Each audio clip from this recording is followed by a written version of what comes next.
A paz do Senhor, irmãos, nós vamos fazer agora um resumo do Apocalipse. É claro, vai ser difícil entrar em muitos detalhes, mas é porque muitos irmãos às vezes perguntam qual seria a sequência dos fatos, né? Desde a vinda de Cristo, da primeira vinda, né? Até o fim dos tempos. Como é que vai acontecer? Bem, essa pergunta é exatamente uma pergunta que os discípulos fizeram para Jesus em Mateus 24, um capítulo importantíssimo para você pegar e ler. Esmiúça, Mateus 24, leia com cuidado, porque Jesus tem ali uma sequência de fatos. Bem, primeiro ele fala, nós vamos observar que tem duas vindas do Senhor. A primeira vinda foi quando ele nasceu, do ventre de Maria, certo? E a segunda vinda é quando ele vem nas nuvens. E aí eu gostaria de ler para você aqui um texto que está falando sobre isso em Hebreus capítulo 9, verso 27. Diz assim: e como aos homens está ordenado morrerem uma só vez, né? Vindo depois disso o juízo, veja que embora aconteça a encarnação de Cristo, onde o verbo se faz carne, ele se encarna,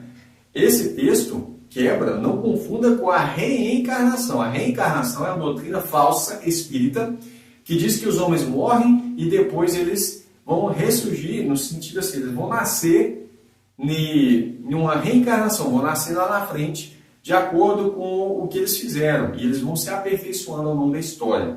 A Bíblia condena a reencarnação, e nesse verso fala sobre isso. Aos homens está ordenado morrerem uma só vez, aguardando depois disso o quê? A reencarnação? Não. Aguardando depois disso o juízo. Assim também Cristo, oferecendo-se uma única vez, para tirar o pecado de muitos, não de todos, por quê? Porque muitos são os que receberam, mas não todos o receberam, né? Então o sacrifício de Cristo ele é suficiente para salvar todos, mas ele é eficiente no sentido de salvação para quem o recebeu, certo? Então, Jesus Cristo oferecendo-se uma única vez para tirar o pecado de muitos, aparecerá segunda vez, sem pecado, aos que esperam para a salvação. Ou seja, na prática, Jesus Cristo, ele morre não como ele sendo pecador, mas ele levou sobre si os nossos pecados. Ele aparece puro, como ele é, né? Aparece em segunda vez, porque a primeira vez foi aqui na primeira vinda, certo? Entenderam isso? Vamos lá. Coisa importante, era atual, nosso período, depois da morte de Jesus, começa a se passar um período aqui, Jesus fala assim para os seus discípulos, olha, acautelai-vos que ninguém vos engane. Por quê? Porque haveria muitos enganos sobre a vinda de Jesus. Paulo também fala isso em 2 aos Tessalonicenses, capítulo 2, capítulo importante, anota aí, 2 aos Tessalonicenses, capítulo 2, versos 1 ao 4, muito importante. O que acontece? Paulo fala lá também sobre isso, acautelai-vos que ninguém vos engane, cuidado. Então Jesus fala assim, olha, haverá guerras, rumores de guerras, pestes, fomes, terremotos, falsos cristos, falsos profetas e etc e tal. E ele fala assim, mas isso, olhai, não vos assusteis, porque isso não é o fim, é apenas o princípio de dores. É o período que nós vivemos hoje. Bem, nós já estamos bem no finalzinho do princípio de dores, já estamos chegando próximo a esse período aqui. Que período é esse? Você vai olhar para Daniel, capítulo 9, anota aí Daniel 9, os últimos versos, se eu não me engano, verso 27, ali. Eu estou fazendo isso de cabeça, não estou me lembrando muito bem, mas veja bem. Lá vai falar sobre as 70 semanas de Daniel, 70 semanas de anos, ou seja, uma semana tem 7 dias, certo? E aí, nesses 7 dias, são 7 dias, considerado cada dia um ano, então uma semana são 7 anos. Ainda falta uma semana profética para se cumprir. Então a Bíblia fala que o anticristo, ele vai fazer um acordo com muitos durante um período, mas na metade da semana, ele vai romper esse pacto. Né? Ou seja, o que é metade da semana? 3 dias e meio, que convertendo em semana profética de um dia para um ano, então durante 3 anos e meio é um período em que ele mantém esse acordo, certo?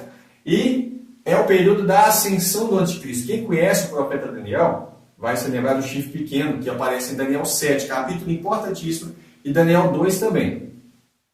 Daniel 7 vai falar da ascensão do anticristo, um chifre que começa pequeno, e depois esse chifre cresce e fica maior do que os outros, né? Esse é o período em que ele está crescendo. Na metade da semana, ele rompe, ele quebra o pacto, né? Essa quebra do pacto é onde inicia um problema grave, a perseguição aos santos do Altíssimo, que são perseguidos por causa do nome do Senhor Jesus. Você vai ver essa perseguição em Apocalipse 13, se eu não me engano, lá para o verso 7, fala que ele vai perseguir os santos. Daniel 7 vai falar sobre isso também. Não é? E aí nós vamos entender que a grande tribulação ela inicia-se aqui, quando rompe, quando esse pacto é quebrado. Por que ele é quebrado?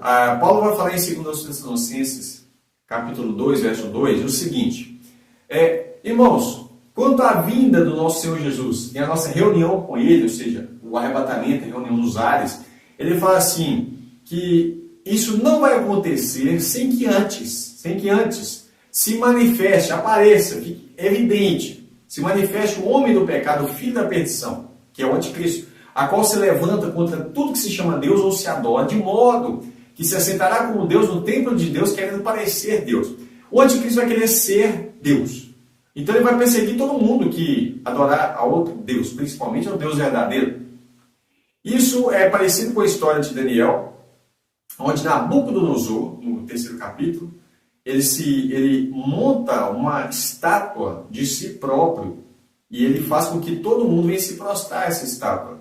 E se você não prostrasse, o que tinha? A pena de morte, a punição por não adorar ele como Deus e abandonar os outros deuses, inclusive o Deus verdadeiro. Sadraque, Mesaque e Abednego não caíram nessa conversa, foram fiéis até o fim. Você já conhece a história da fornalha de fogo.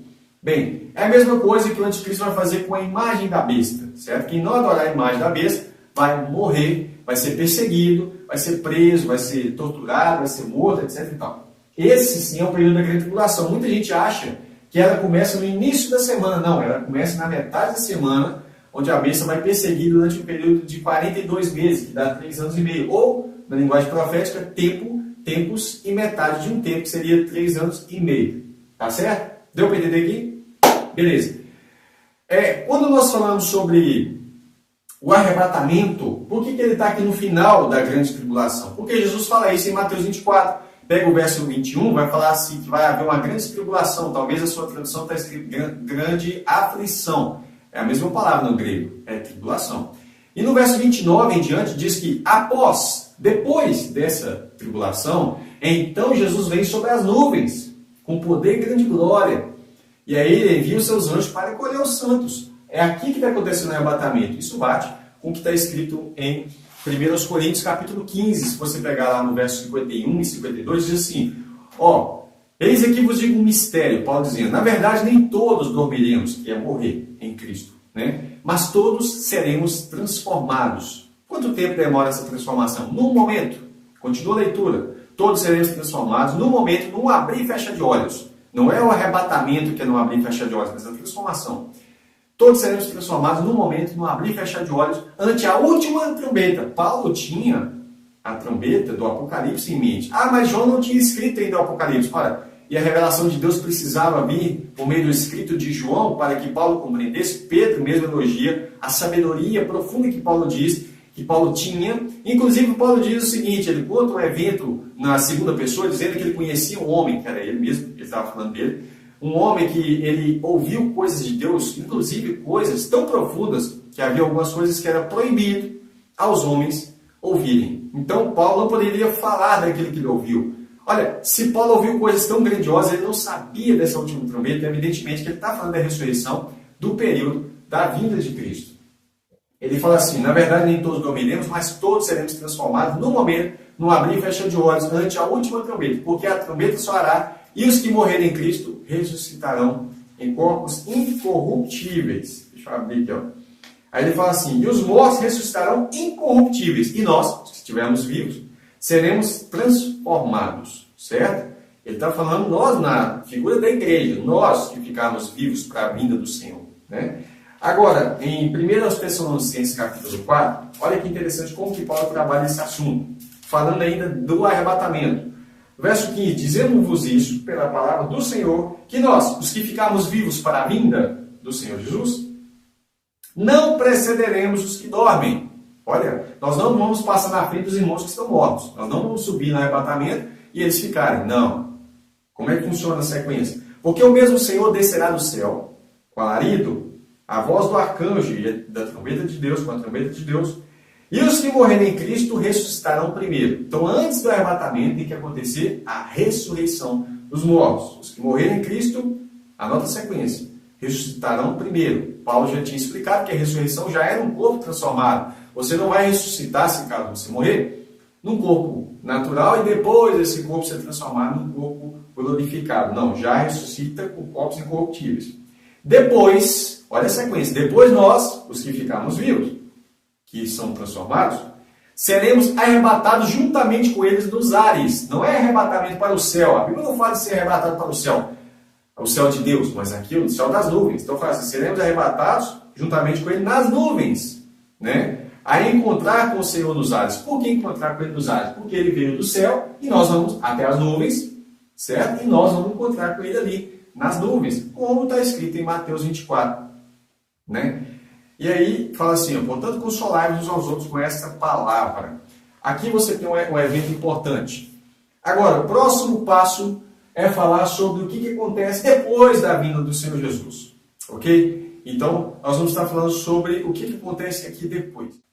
Bem, depois da vinda do Senhor Jesus Cristo, para que ele encontre com a gente? Primeiro, porque ele é o cavaleiro do cavalo branco, certo? Ele é o chefe de um exército que vem para a batalha do Armagedon. Aí você fala assim, mas você falou que o arrebatamento acontece depois da grande tribulação, porque lá em Mateus está escrito isso, Mateus 24.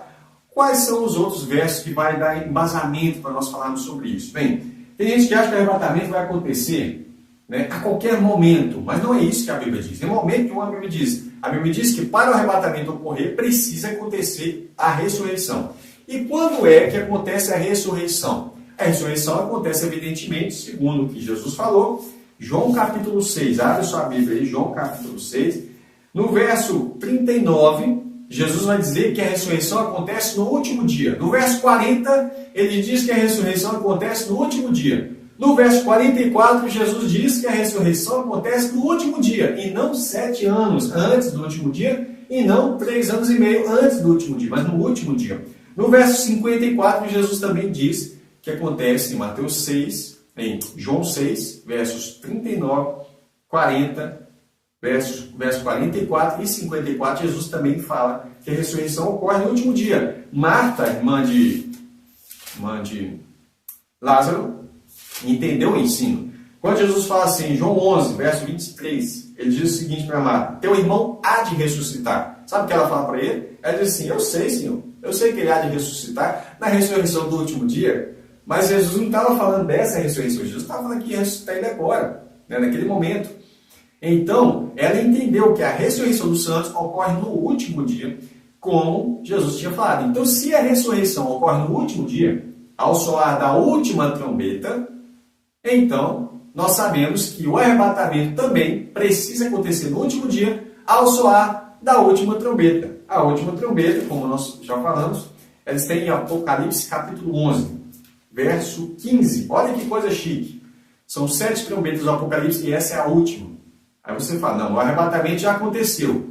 Se o arrebatamento aconteceu antes, então ele não aconteceu na última trombeta. Porque se tem uma trombeta depois da última, então aquela não foi a última, certo?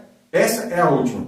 O 7º anjo tocou a sua trombeta e houve no céu grandes vozes que diziam, olha o que as vozes dizem para o arrebatamento, quando Jesus vem, e o que acontece depois do arrebatamento?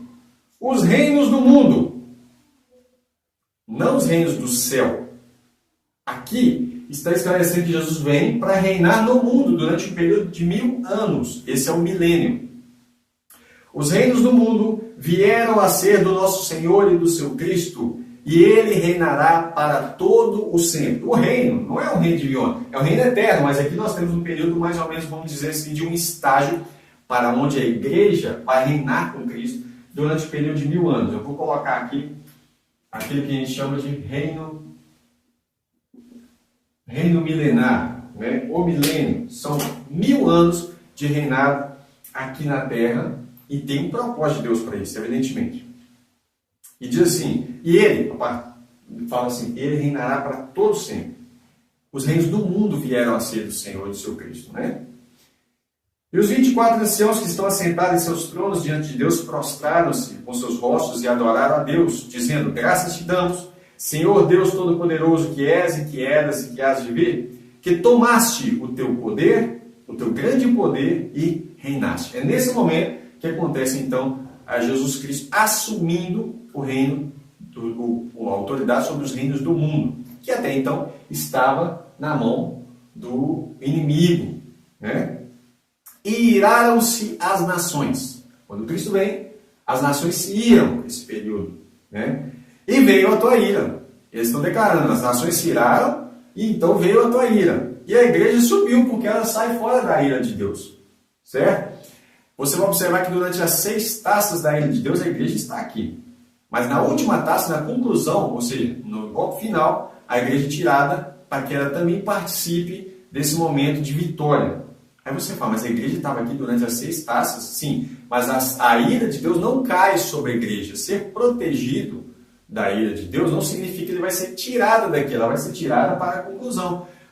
Para lembrar disso, é só você lembrar do período em que o povo de Israel estava no Egito, onde as pragas de Deus aconteciam, porém, a Bíblia diz que havia trevas em todo o Egito, mas no arraial dos hebreus havia luz, estava protegido, né? Todos os filhos primogênitos do Egito morreram, mas os filhos de Israel foram preservados. É o que acontece com a igreja, ela é preservada da ira de Deus, né? Ela nunca cai sobre a igreja, porque a igreja é amada do Senhor. Iraram-se as nações e veio a tua ira, e o tempo dos mortos. Olha a ressurreição aí. Para que sejam julgados, e o tempo de dar-lhes galardão aos profetas, aos seus servos, aos santos e aos que temem o seu nome, pequenos e grandes, e o tempo de destruir os que destroem a terra. Veja bem, agora sim, Jesus vem e ele vai julgar. A Bíblia fala que Jesus julga o mundo e julga todas as coisas na sua vinda e no seu reino. Tá certo? Nós vamos falar sobre esses detalhes. Há pessoas que acreditam que o reino já está acontecendo. Bem, eles falam que o reino já está acontecendo porque eles confundem os períodos do reino, né? E aí nós vamos ter que falar isso mais detalhadamente aos poucos, para tirar essa confusão. Porque uma coisa é Cristo reinando em nós, outra coisa é Ele reinando aqui através de nós, certo?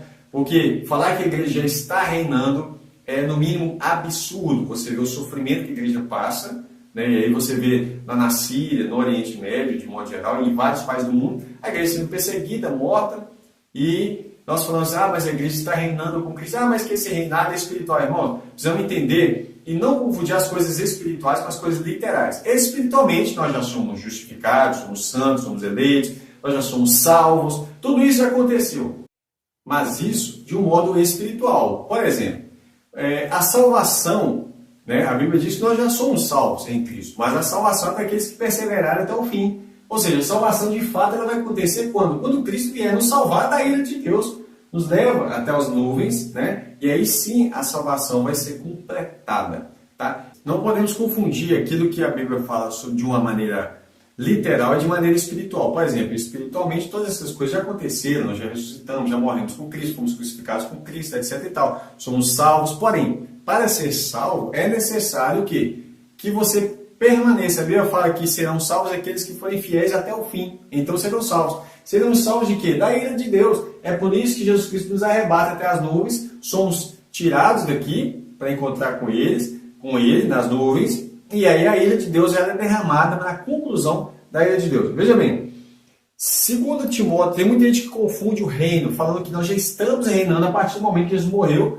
O reino de Deus está acontecendo. O reino de Deus em nós é uma coisa. Agora, o reino de Deus através de nós acontece depois da vinda. Por isso que Paulo fala a Timóteo assim, 2 Timóteo 4:1. Conjuro-te, pois, diante de Deus e do Senhor Jesus Cristo, que há de julgar os vivos e os mortos, na sua vinda e no seu reino. Veja bem, ele não fala no seu reino e na sua vinda. Ele fala na sua vinda e no seu reino. Por quê? Porque o reino é posterior à vinda, não o oposto. Há pessoas que tentam colocar como se o reino já estivesse acontecendo aqui. O reino de Deus já acontece em nós, porque o rei está em nós, né? Cristo habita em nós, que ele é o rei, ele reina em nós, reina no nosso coração, sobre a igreja, Cristo reina.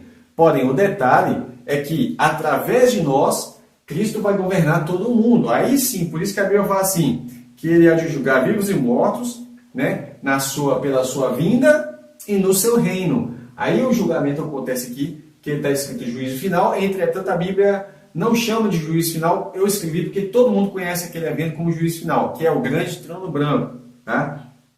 Olha que coisa interessante aqui. Ó. Vamos ver um texto que as pessoas usam para falar que o reino já está acontecendo. Romanos capítulo 5, verso 17 diz assim: porque se pela ofensa de um só, esse foi o pecado de Adão, a morte reinou por esse, muito mais os que receberam a abundância da graça, do dom da justiça, e a justiça eterna ocorre na vinda de Cristo, reinarão em vida por um só, Jesus Cristo. Aí eles falam, tá vendo? Reinar em vida, é que nós estamos reinando agora. Irmão, aqui está falando da vida eterna, que é uma prova. Veja bem, verso 21. Para que assim como o pecado reinou na morte, também a graça reinasse pela justiça para a vida eterna. Está vendo? Por nosso Senhor Jesus Cristo.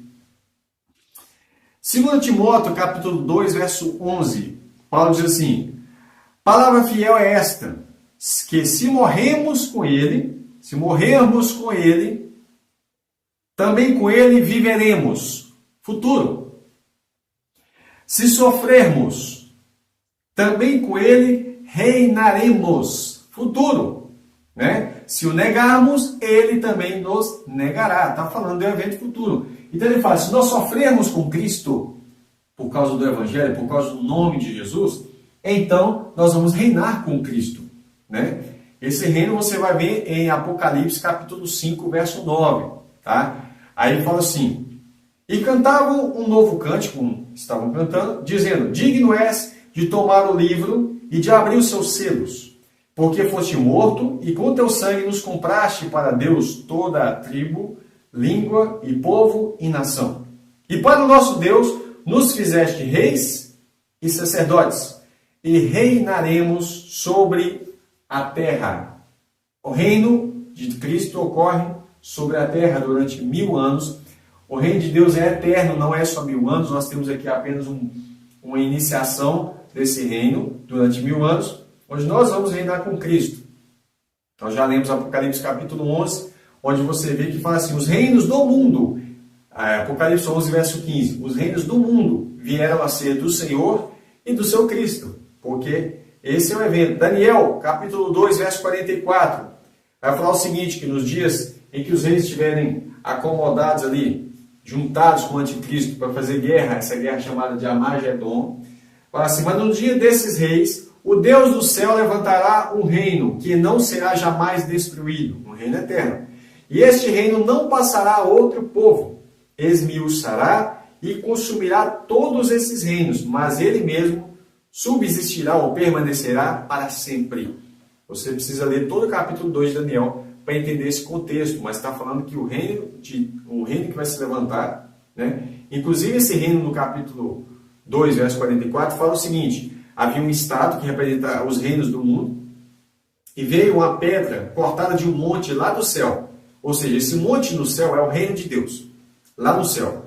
Essa pedra que foi cortada é Cristo. Essa pedra vem, bate no pé da estátua, desmiuça toda ela, vira pó, né? E essa pedra, quando cai aqui no pé da estátua, ou seja, nos reinos do mundo, destrói os reinos do mundo, e ela cresce e se torna um grande monte e enche toda a terra. Ou seja, esse monte que havia no céu é o reino de Deus, e esse monte que enche aqui na terra, que é uma pedra cortada do monte de Deus, é o reino de Deus aqui na terra. Por isso, na oração do Pai Nosso, Jesus ensinando, ele fala assim, ele não ensina para orar assim, nós vamos para o teu reino, mas ele ensina a oração da seguinte forma, venha a nós o vosso reino. É o reino de Deus que vem a nós, ou seja, Cristo vem com uma pedra cortada do monte, né? Leia Daniel 2, hein? E aí essa pedra vem, bate no pé da estátua, quebra tudo, essa pedra cresce e se torna um grande monte, que é o quê? O reino de Deus aqui na terra, por meio do nosso Senhor e Salvador Jesus Cristo. Daniel capítulo 7, leia todo o capítulo, é importante, né? Verso 13, diz assim, olha o que Daniel diz. Eu estava olhando nas minhas visões da noite, e eis que vinha nas nuvens do céu, um como o filho do homem, e dirigiu-se ao ancião de dias, e o fizeram chegar até ele. Aqui está falando da ascensão de Cristo ainda, né? E foi-lhe dado o domínio. Aí ele já vai, ó, Daniel, faz um link. E foi-lhe dado o domínio, e a honra, e o reino, para que todos os povos, nações e língua o servissem. E o seu domínio é um domínio eterno, que não passará, e o seu reino é um reino tal que não será destruído. Ou seja, Daniel pula essa etapa toda. Ele fala, Jesus sobe, recebe, quando Jesus está subindo, ele fala para os seus discípulos, um pouco antes, olha, todo poder me foi dado no céu e na terra. Né? Esse todo poder foi me dado, ele recebe todo poder. Porém, ele vem assumir a posse do reino na sua vinda, na sua segunda vinda. A posse do reino aqui da terra, tá certo? Você vai ver em Atos capítulo 1, né, que quando Jesus está para subir, ele fala assim, olha, que eles deveriam permanecer em Jerusalém, né, e fala assim, que eles seriam revestidos de poder para ser testemunhas dele, tanto em Jerusalém, Samaria, até os confins da terra. Né? Jerusalém, Judéia, Samaria, até os confins da terra. E aí, quando ele estava falando isso, ele começa a subir ao céu e uma nuvem esconde ele. Aí o que ele diz? Aí 2 homens aparecem do lado dos discípulos e falam assim, varões, por que vocês estão olhando para cima? Esse Jesus que vocês estão olhando, vendo ele subir ao céu, né, que foi recebido no céu, ele vai vir da maneira com que vocês estão vendo ele hoje. Ou seja, da mesma maneira que ele subiu na nuvem, ele vai voltar na nuvem, da mesma forma que vocês viram. Tá? E aí nós vamos para mais um texto aqui, Daniel capítulo 7, verso 19. Então tive o desejo de conhecer a verdade a respeito do quarto animal, que era falando do último período dos reinos do mundo, que era diferente dos outros, muito terrível, cujos dentes eram de ferro e cujas unhas de bronze, devorava aos pés o que sobrava. Também a respeito dos 10 chifres que tinha na cabeça, etc. e tal, que é, vamos falar assim de um certo modo, os aliados do anticristo, né? E ele fala assim, e do chifre que subiu, o pequeno, né? A qual caíram 3, isso é, daquele que tinha olhos, de cuja boca falava grandes coisas, cujo parecer era mais robusto do que os seus companheiros. Eu olhava e eis que esse chifre, o chifre pequeno, que é o anticristo, fazia guerra contra os santos. Você vai ver isso em Apocalipse, capítulo 13, verso 7. E prevaleceu contra eles, fazia guerra contra os santos e prevaleceu, venceu.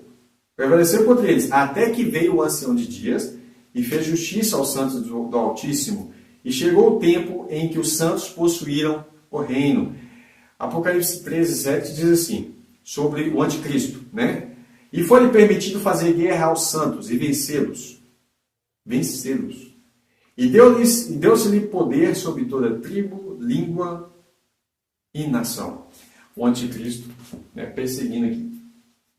Mas nós passamos da etapa importante, né? Sobre o milênio, Apocalipse capítulo 20, verso 4. Diz assim, e vi tronos, e se assentaram sobre eles, e foi-lhe dado o poder de julgar, e vi as almas daqueles que foram degolados. Olha, degolados por quê? Por causa da grande tribulação. Degolados pelo testemunho de Jesus, e pela palavra de Deus, e que não adoraram a besta, nem a sua imagem, não receberam o sinal na sua testa, e nem em suas mãos. Olha, e viveram a ressurreição, depois da perseguição. Está vendo? Porque para haver arrebatamento tem que haver ressurreição. Então eles foram degolados por causa do testemunho de Jesus, por causa da perseguição da besta. Né? Aí fala assim, e viveram, ressuscitaram, e reinaram com Cristo durante 1000 anos.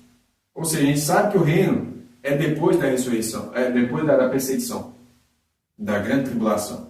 Mas os outros mortos não reviveram, até que os 1000 anos acabaram. Esta é a primeira ressurreição, que é a ressurreição para o arrebatamento. Bem-aventurado e santo aquele que tem parte da primeira ressurreição. Se houvesse arrebatamento antes da grande tribulação, essa aqui não seria a primeira ressurreição, seria a segunda, ou a terceira, ou a quarta, né? Bem-aventurado e santo aquele que tem parte da primeira ressurreição. Sobre estes, não tem poder a segunda morte, que é o lago de fogo. Então fala assim, mas serão sacerdotes de Deus e de Cristo, e reinarão com ele 1000 anos. Acabando os 1000 anos, a Bíblia diz que Satanás será solto da sua prisão, sairá a enganar as nações, né? Gog e Magog, pelos 4 cantos da terra, cujo número é como a areia do mar, para juntar em batalha. Mas não vai ter batalha aqui não, só vai ter batalha aqui na vinda de Cristo, que é o Armagedon. Gog e Magog, eles vão se juntar, mas aí, ó, subiram sobre a largura da terra, cercaram o arraial dos santos e a cidade amada de Deus, e desceu fogo do céu, e devorou eles. Então não teve batalha, desceu fogo do céu e devorou eles. E o diabo que os enganava foi lançado no lago de fogo e enxofre, aonde estão a besta e o falso profeta. Veja bem, na batalha da Magedon, a besta e o falso profeta são lançados no lago de fogo. Eu vou desenhar aqui um lago de fogo, né? Que é o Gehenna, lago de fogo. Esse aqui é a segunda morte, tá? Então, a besta e o falso profeta são lançados no lago de fogo, e depois do milênio, Satanás também é lançado no lago de fogo. Veja bem que quando Satanás é lançado, a besta e o falso profeta também ainda estavam lá, né? Onde estão a besta e o falso profeta? E de dia e de noite serão atormentados para todo sempre. Aí entra o juízo final, que é o grande trono branco. E vi um grande trono branco e o que estava sentado sobre ele, cuja presença fugiu a terra e o céu, e não se achou lugar para eles, tamanha autoridade, né? E vi os mortos, grandes e pequenos, que estavam diante de Deus, e abriram-se os livros, né? E abriu-se outro livro, que é o livro da vida. Os livros aqui são os livros das obras, né? Então fala assim, os mortos foram julgados pelas coisas que estavam escritas nos livros, segundo as suas obras. E deu o mar aos seus mortos, os que nele haviam. A morte e o Hades, talvez sua tradução está inferno, é uma tradução péssima para falar sobre o Hades. A morte e o Hades deram os mortos que neles haviam, e foram julgados cada um segundo as suas obras. A morte e o Hades, que é o inferno, que eles chamam de inferno, foram lançados no inferno, que é o lago de fogo. Então, o Hades que é lançado no lago de fogo, né? Esta é a segunda morte. A Bíblia diz que aqueles que têm parte na primeira ressurreição, sobre estes, não tem poder o lago de fogo. Ou seja, só pode vir para o lago de fogo quem ressuscitar na segunda etapa. Aqui vão ser julgados, e aqueles que não forem achados escritos no livro da vida vão ser lançados no lago de fogo. Mas não são os da primeira. Os da primeira não correm esse risco, tá ok? E aí, irmãos, você vai ver aqui falar sobre o milênio. Muitos são os textos que falam sobre ele. Só que, aí você pergunta, como vai ser o milênio? Especificamente, a Bíblia não detalha como é, mas ela deixa claro que o milênio é depois da vinda, e ela deixa claro que vai acontecer um reino de 1000 anos, onde nós vamos reinar com Cristo durante o período de 1000 anos. Vamos fazer uma recapitulação. Jesus fala, depois da sua morte, ele ensina os seus discípulos, durante o seu período de ministério, ele ensina que depois vai haver guerras, rumores de guerras, pestes, fomes, terremotos, falsos profetas, falsos cristos. É o período atual que nós estamos chamando de princípio de dores. Mas ainda não é o fim. Aí, fala da última semana, né? Vou pegar aqui a última semana de Daniel. Esse período aqui é o período de 7 anos. Vou colocar aqui, não 7 anos, não vou escrever assim, ó. 70 semana, vou colocar a última semana, né? Última semana de Daniel, né? Última semana profética de Daniel. Lembrando que a semana profética são 7 dias, uma semana, mas são semanas de anos, então são 7 anos. Durante esses 7 anos, é o período de ação do anticristo, onde ele começa a se despontar como um chifre pequeno, que no início faz um acordo com muitos, mas ele quebra o acordo na metade da semana, então inicia a grande tribulação, que é 3 anos e meio, ou 42 meses, como está escrito em Apocalipse. Ou tempos e metade de tempo, como diz em Daniel. Tempo, né, como eu já expliquei, tempos, que é 3, e metade de um tempo, ou seja, dá 3 anos e meio, ok? Cada tempo representa um ano. Então, no final desse período, a Bíblia fala em Mateus 24, verso 29 em diante, que no verso 21 fala que vai haver uma grande tribulação. Tanto é que em Daniel 12 fala também que vai haver uma grande tribulação, como nunca houve, mas aí logo em seguida fala de quê? Da ressurreição dos mortos, né? Então, Jesus vem para encontrar conosco o que precisa acontecer primeiro? A ressurreição dos mortos. E nós que estamos vivos, corpos transformados, e vamos subir juntamente com eles até as nuvens para encontrar com o Senhor Jesus nos ares. O que vai acontecer em seguida? Você vai perceber que vai acontecer que Jesus termina de descer com a igreja, certo? Agora a igreja vai acompanhar ele, isso está na sequência Apocalipse 20, né? Aliás, Apocalipse 19 você já vê isso acontecendo, Apocalipse 19, e ele desce como um cavaleiro do cavalo branco, e nós vamos acompanhando ele para a guerra, a batalha da Magedon, onde no final Cristo vence, evidentemente, e a besta, o falso profeta, é lançado no lago de fogo, né? Vou colocar aqui uma outra cor. Aí eu vou colocar aqui as duas bestas, que é a besta e o falso profeta, são lançados no lago de fogo. né? Acontece o reino de 1000 anos. Aqui acontece a primeira ressurreição dos santos. Ok, primeira ressurreição.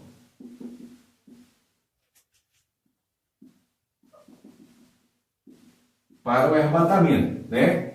Depois que acontece o milênio, aí vai acontecer a ressurreição, a outra ressurreição. A Bíblia não chama de segunda ressurreição, mas está implícito que é a segunda ressurreição, que é para o juízo, né? Que é para o juízo final, que é para o grande trono branco, onde vão abrir-se os livros, né? Vai abrir os livros, que são os livros das obras. Vou colocar aqui os livros, né? E vai abrir também o livro da vida. Vai abrir o livro da vida. E aquele que não foi encontrado no livro da vida vai ser lançado no lago de fogo. Até a Bíblia fala. E sobre a eternidade? Bem, depois do milênio, a Bíblia não fala muito o que vai acontecer na eternidade. Então nós podemos imaginar, mas nós não temos ainda uma base sólida para poder falar assim, vai ser dessa maneira. Tá ok? Espero que você tenha gostado. Que Deus te abençoe e olhe por nós.